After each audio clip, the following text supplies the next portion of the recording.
for Alderman in Huntland, but we want to welcome Ellis Counts. He has taken the time out of his schedule to come and be with us this evening. And Ellis, thanks for coming, and we'll give you 45 seconds. I don't know if you can do it in 45 seconds or not.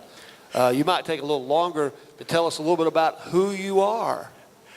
I'm afraid that who I am is pretty well known, and I'm at your mercy now, so please be nice.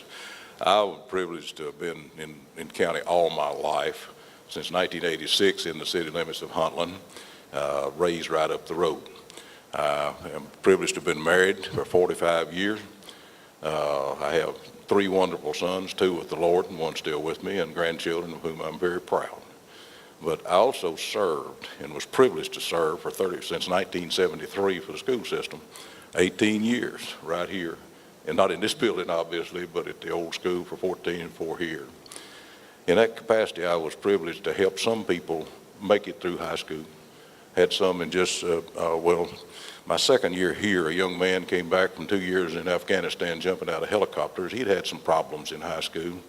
He said, Dr. Counts, said, you gave me the best advice anybody ever did. I said, oh, what was that? He said, you said, he'd been into an argument with a teacher and with his girlfriend. And I said, it never hurts to be nice. That's my vision for our town, to listen to the people and to be nice to each other. Okay, and speaking of nice, the polar opposite of that, the Huntland Police Department has had some issues, to say the least, and there's been criticism. And what do you feel should be done to improve the circumstances there? That's not a new thing, and in their defense, they have lacked guidance over the years. I would have to acknowledge, first off, that some of these new cops, and they've been come and gone. It's been a revolving door in Huntland for a very, very long time. It's time for it to stop. I'm not hard set, but one thing, a county sheriff is not duty-bound to provide coverage, but we have a wonderful sheriff. I think that the first step would possibly be to have us covered by the Frank County Sheriff's Department. They have guidance, and they have it's in really good shape. I don't mean to be extremely negative at that, but in 1986, I recognized the voice of a guy I went to school with for 12 years on the CB radio, and he was telling truckers how to go around Huntland at that time. In a recent count, okay, of 40 vehicles, there were only 7 that came through Huntland. In another count, there were 50, and only 3 came through Huntland. It's just a matter that they're avoiding Huntland, and that's costing what businesses we do have, and every aspect of our town is suffering for it. A follow-up to that question, Ellis, is if if Huntland decides that to do away with their police department and to work a contract out with the sheriff and use the sheriff's department to be the law enforcement in Huntland, have you looked into budgetary means, how, what it would cost? Would it be cheaper to bring the sheriff's department in, or would it cost more to bring the sheriff's department in? I only had a very brief conversation with Tim Fuller. He was in Nashville. And that would sort of depend on what level of coverage that we would want and the details. I actually came within $11,000 of what best I could figure out that we were spending. I'm a little queasy about our budget. I simply can't understand parts of it. I had people who helped me stay out of trouble with the school system, thank God. But I came within $11,000 of matching the number. But even that number is not a firm number, as Tim Fuller said. I'd rather not even get into that, the number. But I think that we could probably trim and streamline what we're doing and at least come awfully close to what we are now. All right. Okay, and then moving on to another subject, what growth potential do you feel Huntland has, and what do you think needs to be done to accommodate it? Well, everybody knows we need a sewer. I mean, that's been a need for forever. But our school needs that, and our school is an extreme drawing card. You have a fierce community support for the town, for the school, and if we can unite people doing that, we have some people in town and around town who have done extremely well for themselves just simply by plain old, good old, honest, common hard work. And they would jump at the chance to help if we could sort of have them left alone, okay, and not terrorized passing through Huntland. All right, so other issue popped up not too long ago was seemed to be some very disgruntled employees that were a little upset about some things that took place.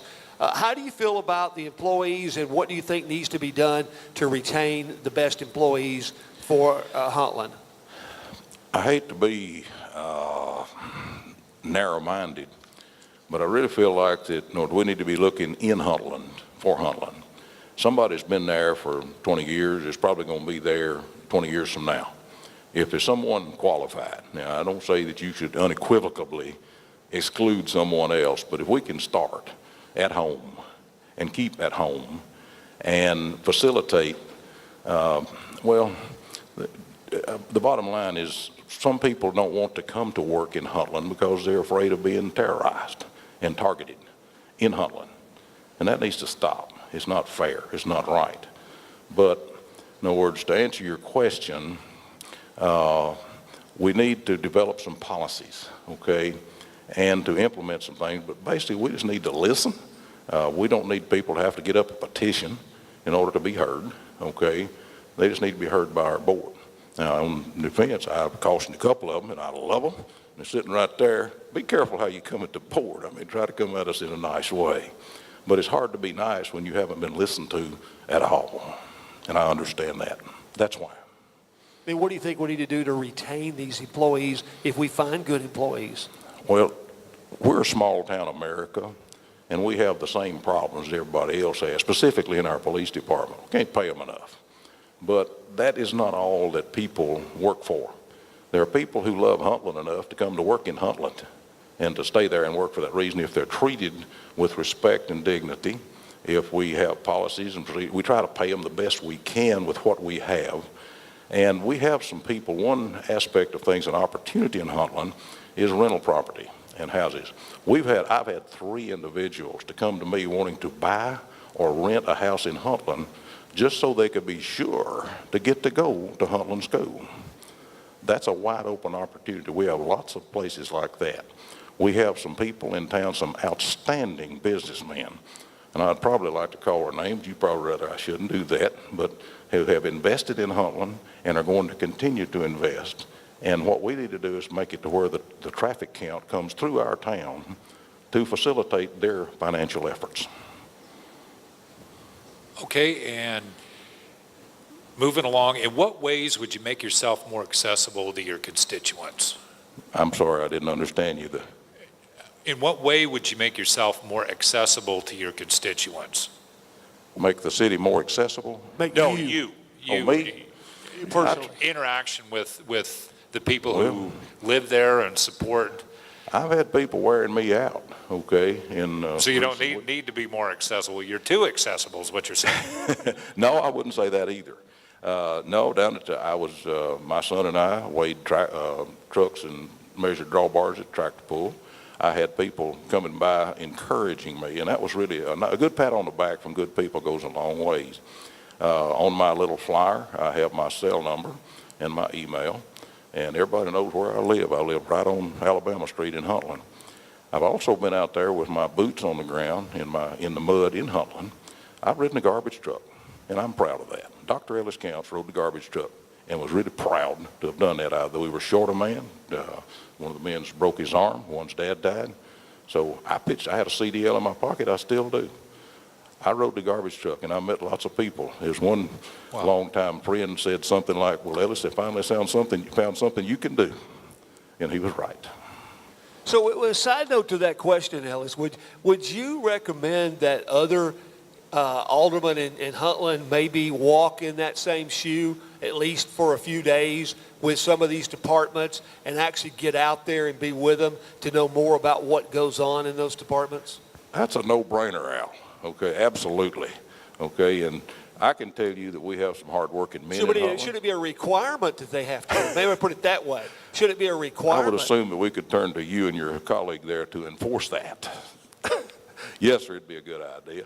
But in doing so, I was blessed to see people. I got to see reality of things from garbage cans that were too big to be lifted. In other words, a flurry of storm activity that was the reason that men couldn't get to the brush down in Huntland. It'd be nice if people would get rid of Bradford pears before they get too big and cause too much work.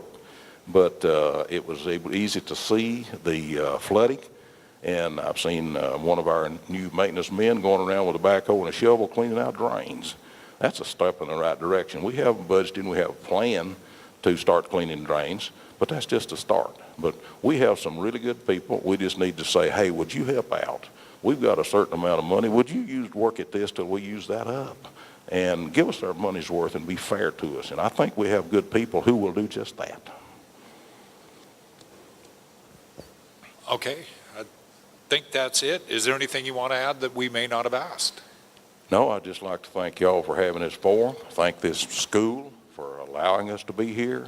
And my motto, and it's really not necessarily to vote for Ellis Counts. If you want to vote for me, fine. I'm at peace with it one way or the other. I'm going to say, thank you, Lord, for whoever, and thank God help whoever gets it, and God help Huntland. But I'm encouraging people to get out, get involved in our town for Huntland. Okay. Thank you, sir. Thank you very much. Appreciate Thank your y'all. time and Thank your you, efforts folks. to be here. I love you and I appreciate you. All right, coming up next, we're going to another 60-second break. Coming up next will be the candidate for mayor from Huntland. Will be coming up next. We'll meet him in just 1 minute.